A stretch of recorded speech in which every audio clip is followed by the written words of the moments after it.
예수님의 생애, 우리가 이제 지난 시간까지는 예수님의 탄생에 대한 5번의 시간을 가졌습니다. 그리고 오늘부터는 예수님의 어떤 성장 과정 또는 유년 시절을 1시간 정도만 보면 될 것 같아요. 자, 예수님의 유년 시절은 성경에 거의 기록이 없습니다. 그러다 보니까 이곳저곳에서 예수님의 유년기에 대한 추측들이 난무하고 있습니다. 물론 성경에 예수님의 유년기가 아예 없는 건 아니에요. 고맙게 오늘 본문에 누가가 아주 조금 기록했던 내용이 있어요. 그런데 그 조금의 내용을 통해서 우리는 예수님의 유년 시절을 돌아볼 수가 있습니다. 자, 39절을 한번 같이 읽어보겠습니다. 주의 율법을 따라 모든 일을 마치고 갈릴리로 돌아가 본 동네 나사렛에 이르니라. 자, 예수님의 탄생에 대한 마태와 누가의 기록에는 분명한 차이가 있습니다. 자, 마태는 어떻게 됐죠? 동방으로부터 박사가 와서 헤롯이 깜짝 놀랐죠. 그리고 예수님과 또 메시아로 태어난 이분을 탄압을 하다 보니까 이집트로 망명을 했던 거예요. 그리고 헤롯이 죽었다는 소문이 퍼지자 유대 땅으로 왔는데 그 헤롯보다 더 못된 아켈라오가 헤롯의 뒤를 이어서 통치한다. 그 얘기를 듣고 북쪽에 있는 갈릴리 나사렛으로 예수님이 가서 정착하고 살았다. 이렇게 얘기를 해요. 그런데 여기에 비해 누가의 기록은 굉장히 짧습니다. 굉장히 짧아요. 누가는 예수님이 태어나셔서 난지 8일 만에 할례 받으셨죠? 그리고 40일쯤에 예루살렘에 올라가서 정결 예식을 치르고 그리고 두 사람을 만나죠. 시므온도 만나고 안나도 만나고 그리고 바로 제2의 고향 같은 갈릴리 나사렛으로 돌아갔다.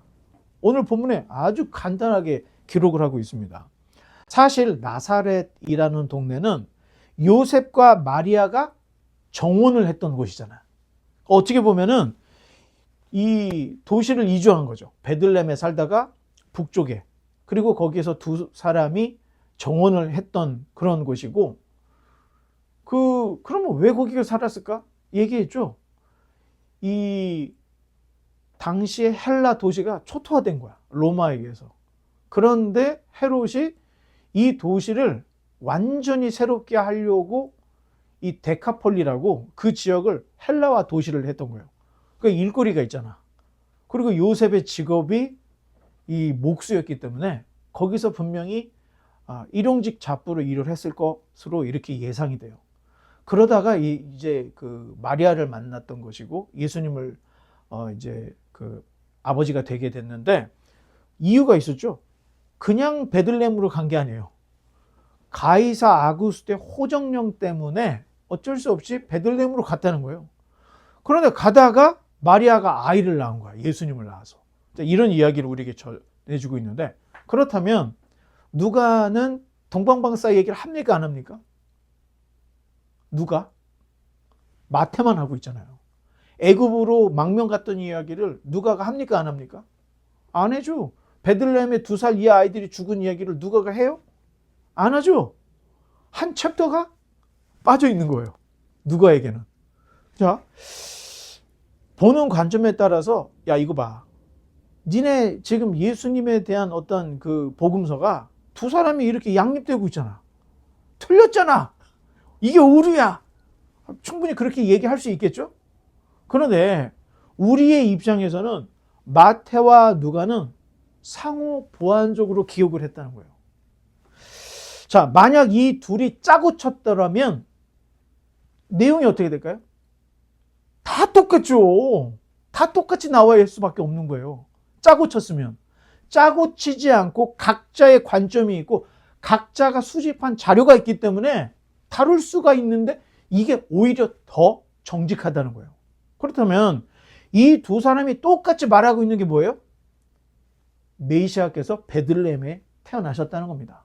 그리고 이제 갈릴리 나사렛에서 자라나셨다. 이 두 가지는 똑같은데 길만 A 코스가 있고 B 코스가 있는데 이렇게 좀 다른 이야기를 마태는 예수님의 할례 얘기는 안 하잖아요. 정결 예식도 안 하잖아. 이렇게 두 다른 이야기지만 결국에는 이 둘이 하고 싶은 이야기가 메시아는 미가 선지자의 예언대로 베들레헴에 태어나셨다. 그리고 나사렛 사람이라 일컬으시리라 했던 것처럼 나사렛에서 자라나셨다. 여기에 두 사람의 똑같은 목격담이 담겨져 있다는 겁니다. 자, 40절 한번 읽어보겠습니다. 아기가 자라며 강하여지고 지혜가 충만하며 하나님의 은혜가 그 위에 있더라. 자, 예수님은 과연 특별했을까? 예수님이 정말로 성육신 하신 성자라면 예수님 주변에서는 1년 매월 매일 특별한 일이 일어나야 되는 거예요. 그렇지 않겠습니까? 메시아인데 성육신 하신 하나님이 살고 있는데 매일 해리포터처럼 띠링띠링 하면서 마법이 일어나고 기적이 일어나고 정말 기적이 일상이 되는 그런 아주 세계 역사의 유래를 찾아볼 수 없는 일들이 벌어져야 되잖아요. 그런데 성경 어디에도 예수님의 유년기에 이런 일이 있었다는 얘기를 아무도 하고 있지 않다는 겁니다. 마태, 마가, 요한 이 세 사람은 예수님의 어린 시절 언급도 안 해요. 아니, 마가는요, 예수님의 출생, 과거 아무것도 얘기하지 않고 그냥 세례 요한에게 세례 받는 공생애부터 얘기를 하고 있어요. 자, 그러다 보니 어떤 이들은 야, 너희들이 몰라서 그래. 예수님은 젊었을 때 인도로 유학을 갔어. 이런 유튜브 너무 많잖아요. 자, 그 근거나 이야기를 자세히 들어보면 그럴듯합니다. 모든 이야기는요, 근거 없이 하는 얘기가 없어. 이소라는 애가 있는데 그게 예수 아니었을까? 이렇게 이야기하면서 막 논문까지 썼습니다. 그런 이야기를. 자, 그도 그럴 것이 불교의 가르침과 기독교의 가르침에 상당한 유사점들이 있어요. 자, 이런 걸로 볼 때, 진짜 예수님이 인도로 유학을 갔었나?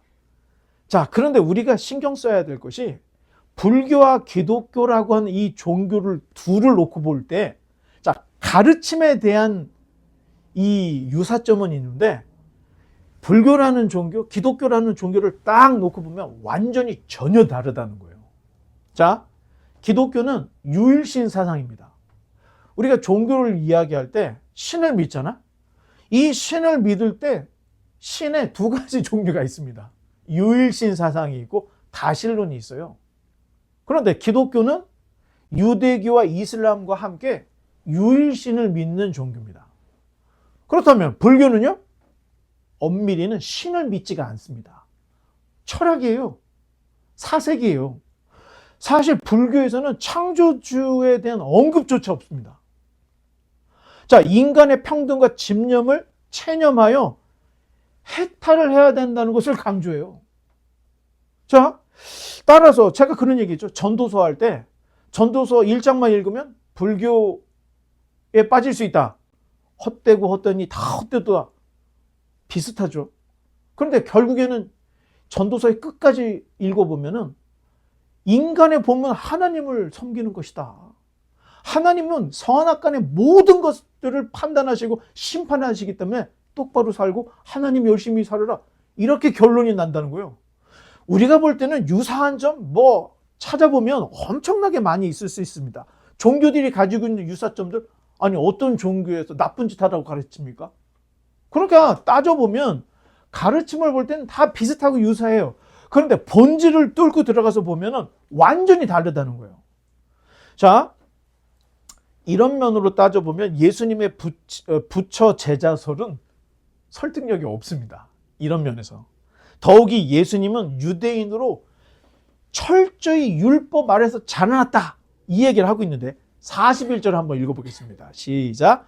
그의 부모가 해마다 6월절이 되면 예루살렘으로 가더니, 자, 중요한 게 해마다예요. 그러니까 유학 갈 시간이 없었던 거예요. 해마다 6월절이 되면 예루살렘을 갔지. 자, 6월절이 되면 예루살렘으로 올라가서 일주일 정도를 머물게 됩니다. 자, 나사렛에서 예루살렘까지의 거리는 이 건장한 남자의 걸음으로 3일 정도가 걸리는 거래요.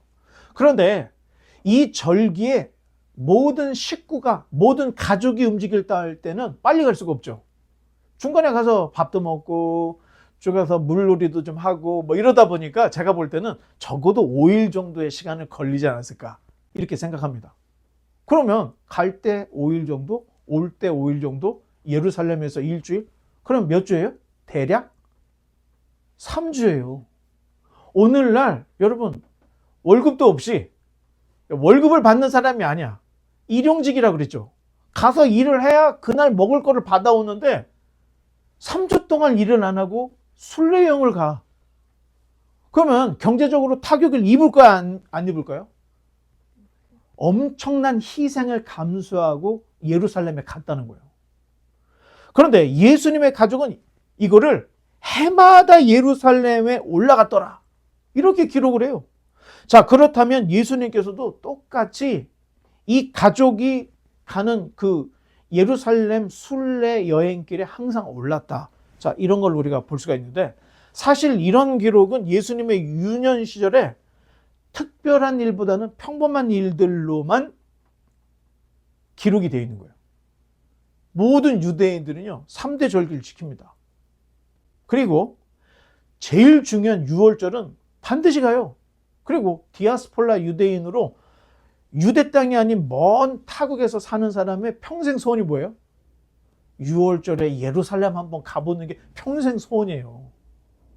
자, 그렇게 따져보면은 요셉과 마리아, 예수님의 집안은 굉장히 돈독한 유대교 신자였고 신앙심이 있었다는 걸 볼 수가 있겠죠.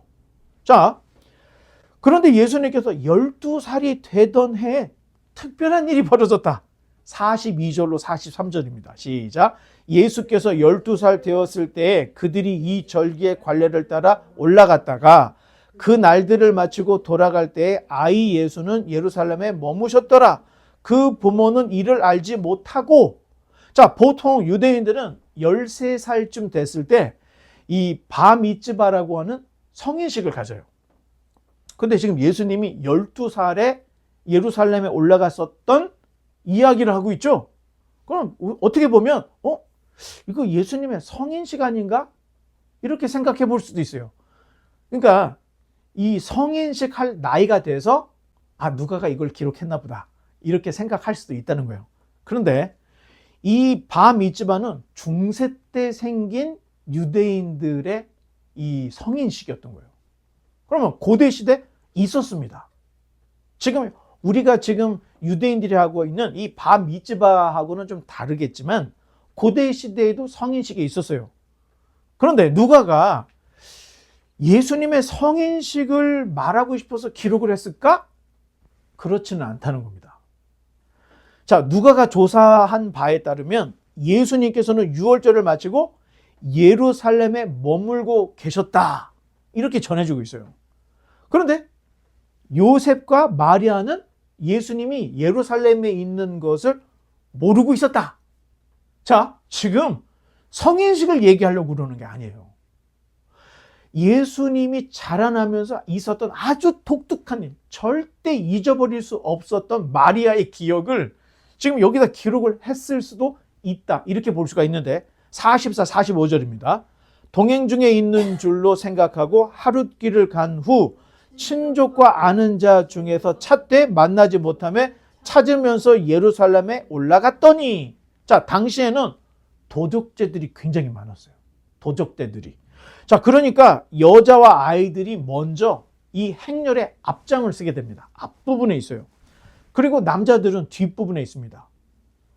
혹시 모를 도적대들의 습격을 대비하기 위해서 여자하고 이 아이들이 앞에 가고 남자들이 뒤에 가요. 그럼 우리가 상식적으로 생각할 때, 아니 그러면 도적들이 나타나면 여자와 아이들이 먼저 공격당하는 걸 보고 남자들이 대응을 하려고 뒤로 갔나? 라고 생각할 수 있잖아요.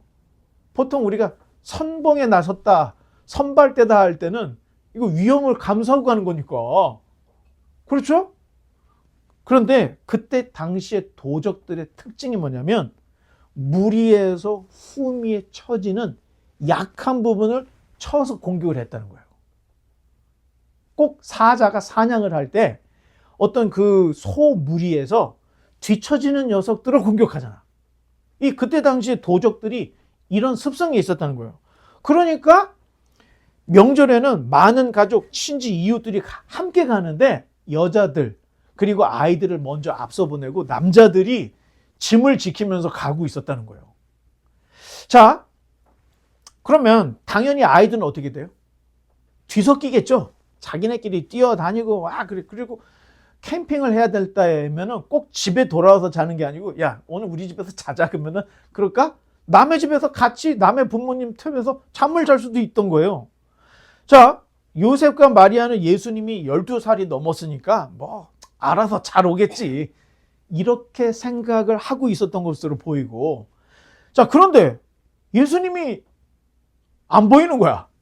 그래서 예수님을 찾으려고 이 부모님이 난리가 났던 이야기를 우리에게 전해주고 있는데 46절로 47절입니다. 시작. 사흘 후에 성전에서 만난즉 그가 선생들 중에 앉으사 그들에게 듣기도 하시며 묻기도 하시니 듣는 자가 다 그 지혜와 대답을 놀랍게 여기더라. 자, 성경에 사흘이라고 되어 있는데 이게 정확하게 며칠을 얘기하는 거죠? 3일을 얘기하는 거예요. 그렇다면 예루살렘에서는 어떤 일이 벌어지나 6월절에는 성인 남자들이 다 또는 이렇게 가족별로 예루살렘을 다 순례한다 그랬죠? 그때 랍비들도 모입니다. 그리고 이 축제 기간, 이 절기 기간이 끝나고 난 후에는 랍비들이 예루살렘에 쫙 모여가지고 큰 학회를 여는 거예요. 학회를. 아카데믹한 학회를 열어요. 그래서 평소에 지방에서는 논할 수 없는, 지방회당이나 이런 데서 논할 수 없는 굉장히 어려운 문제들을 꺼내서 자기들이 함께 모여서 토의를 하는 이런 문화가 있었다는 겁니다. 자, 그러니까 예수님께서 예루살렘을 떠나지 않고 숨어 있었던 건 아니고 제가 생각할 때는 이 학회에 흥미를 가지고 가서 듣기도 하고 묻기도 하며 이 학회에 예수님이 함께 있었던 게 아닌가. 자, 이렇게 생각을 하는데 랍비들도 자, 성도들이 물어보는 모든 것들에 답변을 못할 때가 있어요. 그러면 잘 기억해 놨다가 이 학회에 와서 우리 성도 중에 한 분이 아주 예리한 질문을 했는데 사실 내가 이걸 답변을 못했다.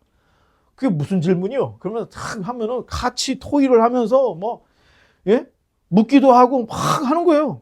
근데 그런 틈에 예수님이 함께 있었다는 거예요. 다 저같이 수염이 길게 나고 랍비들이에요.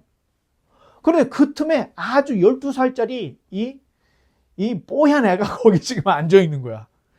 자, 그러면 보통 어떻게 돼요? 엄마가 준 음식 먹고 앉아 있든가 뭐 보통 이래야 되는데 그게 아닌 거예요. 팔 걷어붙이고 김랍비 이랍비 하면서 막 얘기를 하고 있는 거예요. 그러니까 랍비들도 이것 좀 봐라. 아주 애가 그냥 범상치가 않은 녀석이 하나 와 있네. 그런데 쫓아내질 않았다는 거예요. 옛날 그러면 애들은 가라 해야 되는데 쫓아내지를 않고 기이 여기면서 같이 대화를 했다는 거예요. 그렇다면 수준이 맞았다는 거예요? 안 맞았다는 얘기예요? 수준이 맞으니까 애들은 가라 하고 쫓아내지 않고 같이 대화를 했다는 거예요. 자, 보통 유대 사회에서 사회 진출은 30살입니다. 30살. 그래서 우리가 아는 거의 대부분의 선지자들은 30 전후로 출가를 해가지고 선지자 활동을 해요.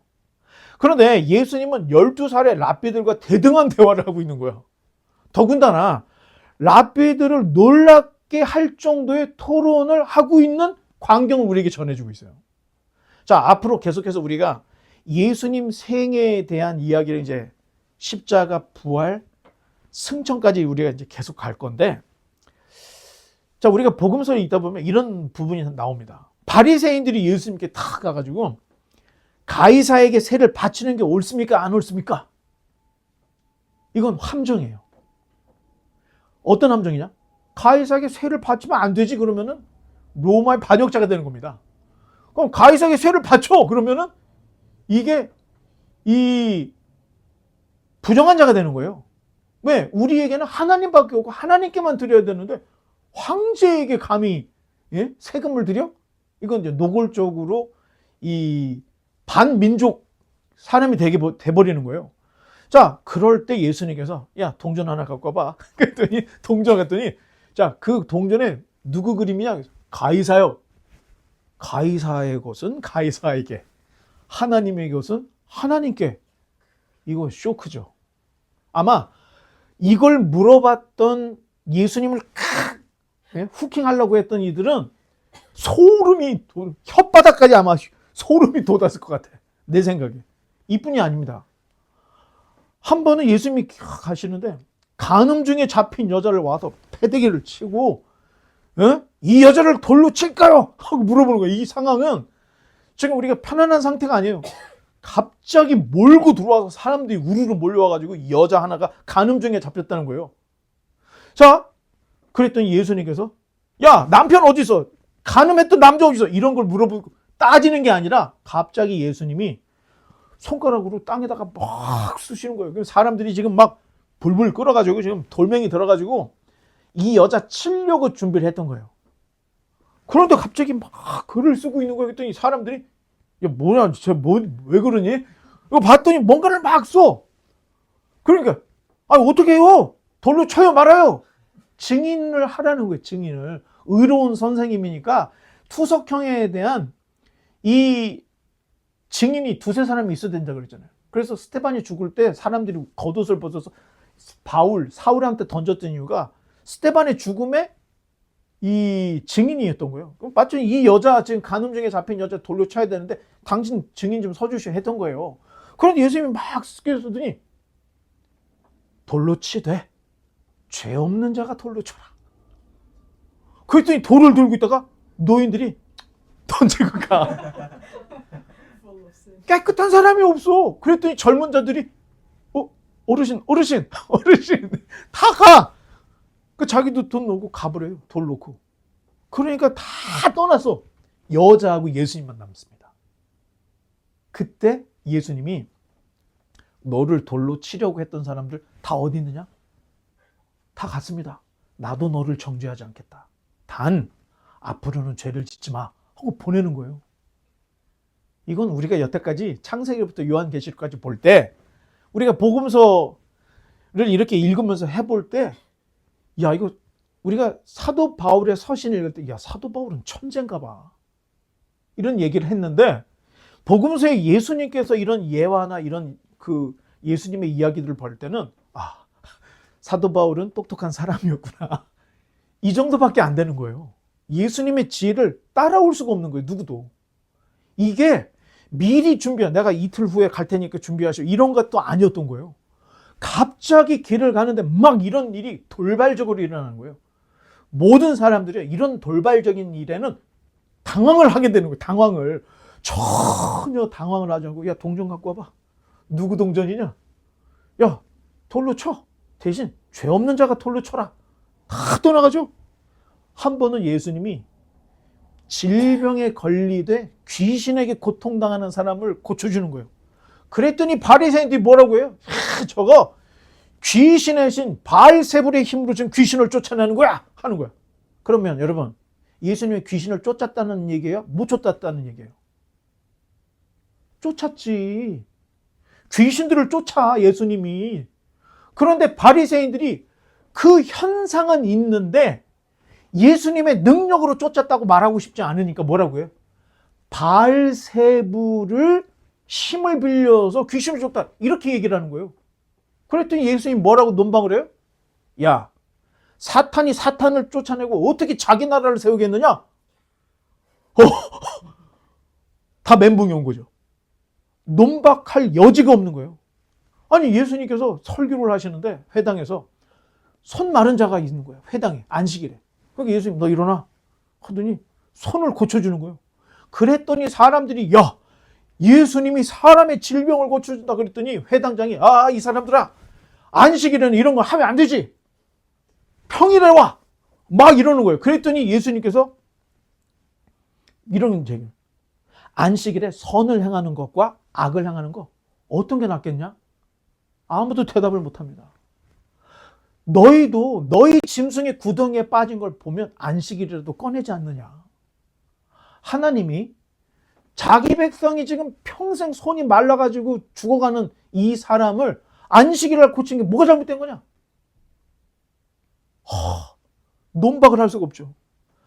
그러면서 너희가 안식일도 오해를 하고 있고 하나님도 오해를 하고 있는 거야. 안식은 하나님을 위해 있는 게 아니고 너희를 위해서 있는 거야. 이런 얘기예요. 그러니까 여러분들이 일주일에 한 번씩 이렇게 쉬면서 예배도 드릴 수 있는 거예요. 이게 하나님을 위한 것이 아니라 우리를 위한 거예요. 하나님께서 주일날 모여서 너희들이 예배하는 거 내가 받아 먹어야 되겠다. 이게 아니에요. 일주일 동안, 5일 동안, 6일 동안 열심히 일했으면 하루 쉬어. 지금이라도 회사에서 지금 이걸 해야 됐던 거, 이런 거 다 내려놓고 하나님 생각하면서 공동체 안에서 사랑을 느끼고 치유가 있는 이런 거 가지라고 안식일을 주신 거지. 너희가 다 오해하고 있었던 거야. 하나님의 이름으로 장사를 하고 하나님의 이름으로 강압을 해서 사람들을 좌지우지하게 하려고 했던 이 종교 장사꾼들 다 때려잡는 거예요. 자, 신학적으로 여기서 끝나지 않습니다. 예수님이 바리새인들과 서기관들에게 야, 너희들 메시아가 누구의 후손이라고 하냐? 다윗의 후손입니다. 그런데 왜 다윗이 주께서 내 주께 이런 이야기를 했지? 주는 하나님, 그 주는 메시아, 메시아가 하나님께 부탁하는 내용의 시편을 인용하면서 그러면 다윗이 먼저냐? 메시아가 먼저냐? 메시아가 먼저죠. 더 나아가서 너희들이 아브라함 이야기를 하지만 나는 아브라함 있기 전부터 있었다. 그때 사람들이 다 돌을 들었죠. 그때. 자기가 아브라함 전부터 있다. 야, 너는 50도 안 된 녀석이 네가 무슨 아브라함 전에 있었어?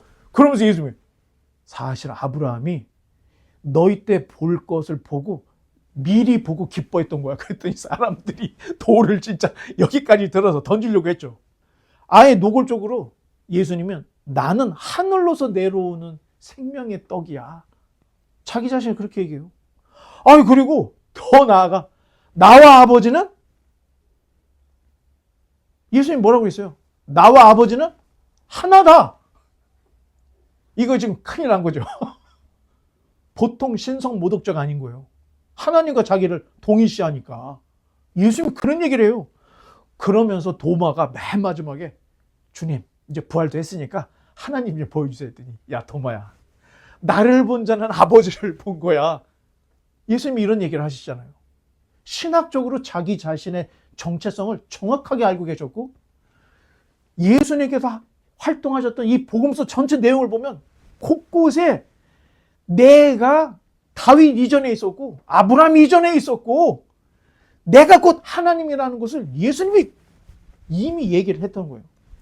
자, 세상에는 경이로운 이 도덕과 윤리, 덕망을 가진 사람들이 있어요. 뭐 석가도 있고 뭐 여두구도 있고 뭐 깐디도 있고 막 엄청나게 많죠. 그런데 그분들의 어록이나 그분들의 어떤 이런 모든 것들을 보면요, 이분들은 자기가 죄인이라는 것을 인식을 해요. 그리고 나의 그 부족하고 연약한 거기서부터 도덕을 쌓아 올리는 모습들을 다 보이고 있는 거예요. 사람이라면 누구나 자기 자신을 떳떳하다고 하는 사람이 거의 없었습니다. 거의 대부분이 다 자기를 최하에다 놓고 거기서부터 도덕을 쌓아 올리는 논리적인 이런 체계를 다 갖고 있다는 거예요. 모든 현인들이. 그런데 예수님은 자기의 죄에 대한 자각이 없어요. 그리고 그냥 나는 길이요 진리요 생명이다. 자기를 진리를 알지니 진리가 너희를 자유롭게 하리라. 그 진리가 자기 자신을 얘기하는 거예요. 만약 예수님이 메시아가 아니었다면 단단히 미친 천지였던 거예요. 진짜 단단히 미친 천지였던 거예요.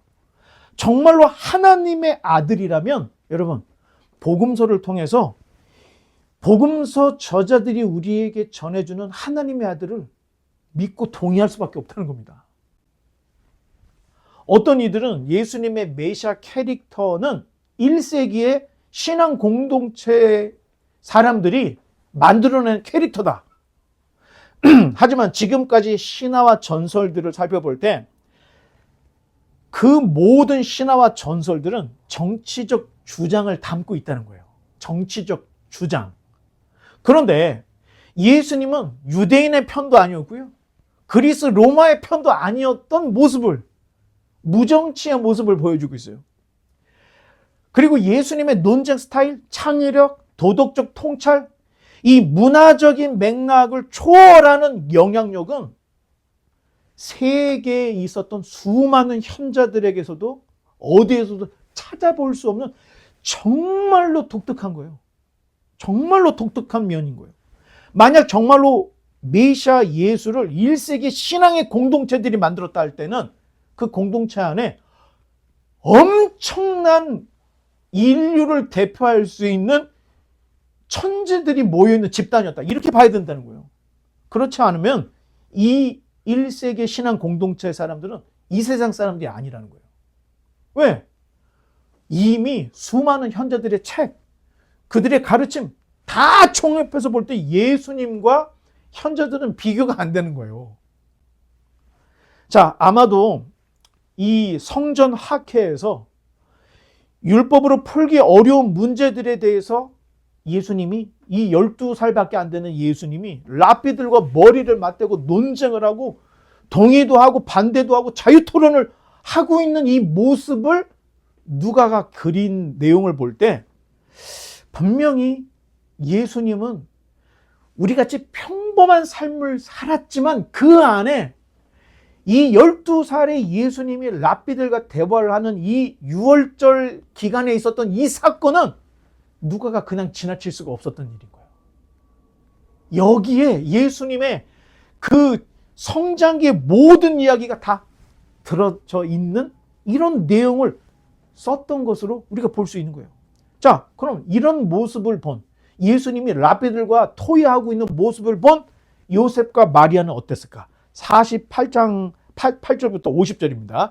그의 부모가 보고 놀라며 그의 어머니는 이르되 아이야 어찌하여 우리에게 이렇게 하였느냐? 보라 네 아버지와 내가 근심하여 너를 찾았노라. 예수께서 이르시되 어찌하여 나를 찾으셨나이까? 내가 내 아버지 집에 있어야 할 줄을 알지 못하셨나이까? 하시니 그 부모가 그가 하신 말씀을 깨닫지 못하더라. 자, 예수님은 스스로 자기 자신이 하나님의 아들이라는 정체성을 분명히 가지고 있었다는 것을 보여주고 있어요. 그런데 그의 부모들은 다 잊어버렸어요. 자, 사람이 기적을 보면 어떻게 될까요? 자, 기적이라고 할 때는 사실 일상적인 것이 아니에요. 기적이라는 건. 그런데 일상과 기적을 구분하는 게 이게 쉽지가 않습니다. 예를 들면 사람이 기적을 보면 인생이 바뀔 것 같죠? 전혀 그렇지 않다는 거예요. 기적을 보면 충격을 받지 사람이 변하진 않아. 자, 마리아는 천사로부터 수태고지를 받았죠?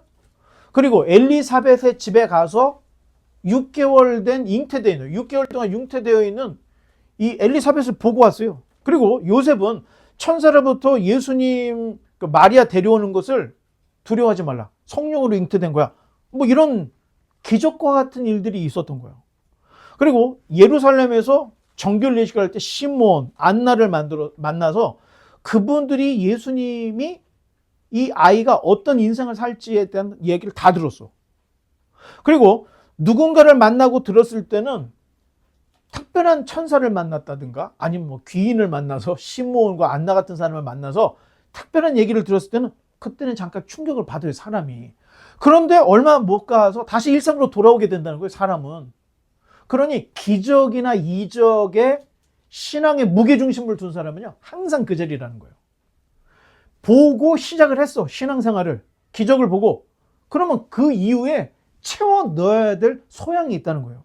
이 정도가 채워져야 이제 기적에 흔들리지 않는 아주 뿌리 깊은 나무가 될 수 있다는 이런 것들을 우리가 볼 수 있는데, 그러면 왜 12살의 예수님에 대한 이야기만 썼느냐? 나머지는 너무 평범한 거야.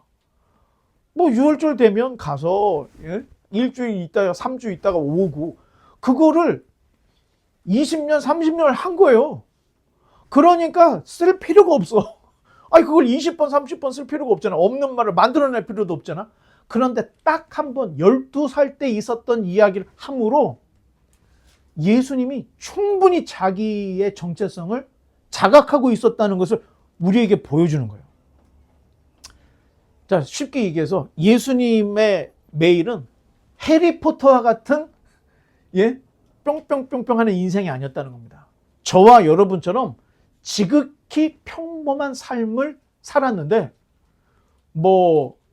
갑자기 뛰어넘어가지고 예수님이 갑자기 30살이 됐다 이게 아니라는 거예요. 우리 시간 속에서, 우리 공간 속에서 똑같이 아플 때는 아프고 배고플 때는 밥 드시고 이런 30년의 삶을 그대로 살아갔던 이야기를 지금 전해주고 있는데, 자, 예수님께서 예루살렘에서 랍비들과 대화하고 있는 모습에 요셉과 마리아는 놀랄 수밖에 없었던 거예요.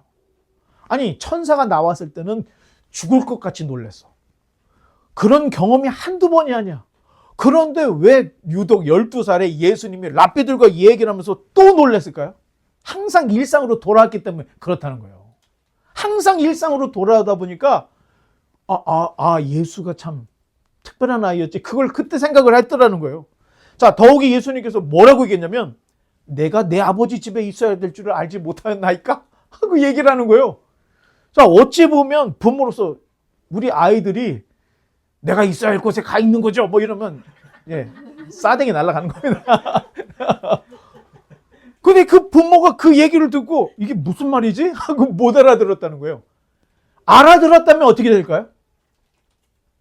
올 것이 왔구나. 근데 못 알아들었어. 그럼 어떻게 돼요? 등짝 10매씩 나가는 거예요. 야, 이 녀석아 하면서 어디 나가면 엄마한테 아빠한테 얘기하고 가야지 하고 혼났을 거야. 제가 생각할 때 누가 그런 얘기는 쓰지 않았지만 요셉과 마리아가 놀랬던 이야기, 그리고 예수님께서 하신 말을 이해하지 못했던 거, 이런 걸 따져볼 때는 이 두 사람은 예수님을 그 하나님의 아들로 보고 있지는 못했을 가능성이 있다. 너무 일상적이었기 때문에. 자, 이제 마지막으로 51절로 52절입니다. 예수께서 함께 내려가사 나사렛에 이르러 순종하여 받으시더라. 그 어머니는 이 모든 말을 마음에 두니라. 예수는 지혜와 키가 자라가며 하나님과 사람에게 더욱 사랑스러워 가시더라. 자, 12살 그 유년 시절 예수님 이야기는 지금 나와 있는 게 답니다. 누구도 얘기를 안 해요. 사실 예수님의 유년 시절은 제가 볼 때 그렇게 크게 쓸 내용이 없었기 때문에 쓰지 않았던 것으로, 그러나 12살에 있었던 이 일은 누가가 꼭 기록을 했던 이유가 그 예수님이 일상생활에서 똑같이 살았지만 우리하고 다른 분이었다는 것을 얘기를 해주는. 그렇다면 만약 예수님께서 집을 떠나셨다 할 때는, 인도로 가셨다 할 때는 이거 썼습니까? 안 썼겠습니까? 예수님이 젊은 시절에 인도에 갔다, 그런 이야기가 정말 있다고 하면 누가가 썼을까요? 안 썼을까요? 꼭 썼죠. 꼭 써. 이건 넘어갈 수가 없는 일인 거죠. 근데 이런 얘기는 안 쓰고 12살 얘기만 썼다는 것은 예수님이 세례 요한에게 세례를 받고 공생애를 사역을 하시는 그때까지 특별한 일들이 없었다. 이런 것들을 볼 수가 있습니다. 아마도 마리아는 이렇게 작고 어리고 철부지 같은 예수가 언제 커서 메시아가 될까? 항상 아이고 멀었어 이렇게 생각을 하고 있을 수도 있어요. 그리고 잘못하면은 등짝 스매싱이나 당하고. 그런데 예수님은 자신의 정체성을 이미 알고 있었다는 것을 이 12살의 이 일화를 통해서 딱 보여주고 있고, 12살 때 있었던 일화를 통해서 누가가 만만치 않은 분이었다는 것을 우리에게 전해줘요. 그럼에도 예수님께서 나사렛에 돌아가서 어떻게 됐어요? 어머니, 내가 어떤 사람인지 아셨죠? 이러지 않았다는 거예요. 예수님도 일상으로 돌아가가지고 부모님에게 순종하는 아이였다는 거예요. 아이였다는 거예요. 그게 참. 자, 예수님은 성경에 나와 있는 대로 지혜와 키가 자라가며 하나님과 사람에게 사랑스러워지더라. 이렇게 예수님의 유년기를 마치고 있습니다. 여러분이 자기 자신을 생각해 봐요. 여러분이 이제 옛날하고는 지금하고는 틀려. 지금 한 세기, 한 100년을 산다고 쳤을 때 여러분은 지금 옛날 사람으로 따지면 지금 청소년기예요. 예수님의 유년기. 그렇다면 여러분들이 지금 예수님의 성인식 전후에 자기 자신을 생각해 볼 때 여러분들은 과연 키가 커가면서 지혜가 같이 자라고 있어요? 그리고 하나님과 사람에게 사랑스러운 사람으로 자라나고 있는 거예요? 중요한 게 예수님은 일상을 소중히 여기셨다는 거예요. 그러니 돌아와서도 부모님께 순종을 했다는 거예요. 그렇다면 기적은 일상으로부터 시작이 된다는 겁니다. 그러나 일상이라는 것은 너무 평범해. 어제, 오늘, 내일 일상 똑같아. 그런데 그게 기적이라는 거예요. 하루하루가. 매 순간이 기적이라는 거예요. 그렇다면 여러분의 일상은 과연 어떻게 살아가고 있고 내 모습은 어떤 모습인지 자기 자신을 볼 수 있어야 된다는 거예요. 바라기는 우리의 일상을 통해서 내 자신이 누구인지를 정확하게 알고 내가 그리스도인답지 않고 그리스도인이 아니다 싶을 때는 여러분 자각을 좀 해야 되겠죠. 내가 최선을 다해서 살고 있고 내 부모가 나를 어떻게 생각해? 여러분 제일 좋은 건요. 친구들한테 물어봐. 야, 너 나 어떤 사람을 보냐? 너 바보지 뭐. 이러면 바보야. 야, 나 어떤 사람을 보냐? 너 착해. 착한 사람이에요. 내가 보는 내가 아니라 주변 사람들을 보면 내가 어느 정도의 사람인지 자기를 자기가 평가할 수 있다는 겁니다. 바라기는 우리의 일상이 예수님과 같이 그 키와 지혜가 자라고 또 하나님과 사람들에게 사랑을 받고 존귀 여김을 받을 수 있는 저와 여러분 되시기를 주님의 이름으로 간절히 축원합니다.